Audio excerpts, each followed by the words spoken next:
Well, this is the point, right? You understand better than most, obviously, what intifada is, but it's shouted around the world as some sort of cute slogan. In fact, in justifying her remarks, Grace Tame talked about a literal translation of shaking off. But we know what intifada is. It is violence. It is terrorism. We've seen it in Israel in two waves. And it is effectively what Australia saw on Bondi Beach in December, is it not? It is exactly right. I challenge anybody on the pro-intifada side to find an actual use of the word in any public discourse where it means something like getting up and walking around and trying to shake something off. No, it's about murder. And we've had lots of exposure to acts of intifada inspired murder here to be completely cured of any illusions about what these people really mean. The fact that you have bright, relatively young public figures in Australia getting up in front of really angry street crowds who are baying for blood and saying, we need more intifada, there is a really serious problem for Australians. And if it's not being dealt with as a really serious problem, the kind of problem that already has taken human lives, then people are asleep at the wheel, and that can't possibly be. Nobody should put up with that.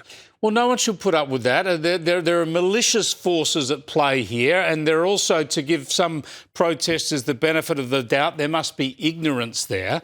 And that's where, while this is not about your suffering, as you say, but it's where your personal suffering and that of so many other families is relevant, because these protesters need to understand that when you bandy around terms or ideas like intifada, this is not about war between liberation armies and occupiers.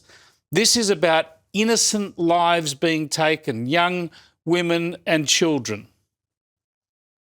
Couldn't agree more. The key word here is normalise. If you engage in enough acts of normalisation, you're going to completely blur the distinction between some of the worst acts that human beings are capable of doing and ordinary dissent. We're in the midst of that. Australia's not the only place where that battle is being conducted on its streets and in its public squares and in its pizza restaurants. It's one of many.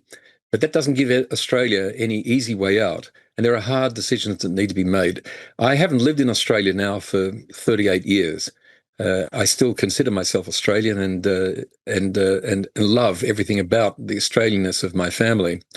But I feel terrible for people in Australia watching, essentially powerless, as people making important decisions at the foreign policy level and at the legislative level, being treated to a spectacle where the people calling for murder have their rights, and who are you to be judgmental about this and try to interfere with their ability to communicate to tens of thousands of people on the streets? This is madness. This is a road to disaster.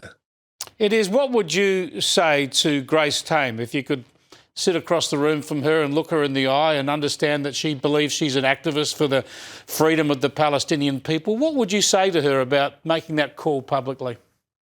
I'd like to say something really attractive that you would want to replay later, but I can't. I'm an old fart. She's not going to be interested in anything I say. I'd really like to see people of her generation getting up there and saying, where the hell do you want to lead Australia? Is this what your experience in Australia has brought you to do?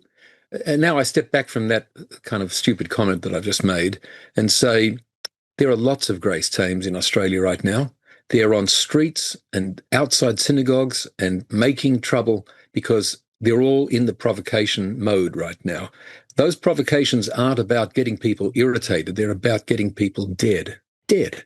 Now, I've had an awful experience. I'm not unique in this, but losing a 15-year-old child to an act of murder where the murderer, I repeat, the murderer, is still free today. She literally is dancing on my child's grave. And if that weren't bad enough, I also have two little girls, 5 and 3, who I babysat for last night, whose Abba, that's Hebrew for daddy, was killed in Gaza as a member of the Israel Defense Forces, not engaged in genocide, but in real battle. And this is the moment where I say those little girls are orphans because Israel could have engaged in a mass act of genocide by just dropping bombs all over the alleys and buildings where he, inside his tank, working with colleagues, was putting his life at risk, and then we lost him. Israel's not about genocide, and globalizing the intifada is about the worst recipe anybody can come up with if they are interested in this, what is it called? Free Palestine? It's nothing to do with freedom, nothing to do with Palestine. It's got everything to do with hatred. Arnold Roth, thanks so much for joining us. I appreciate it. Arnold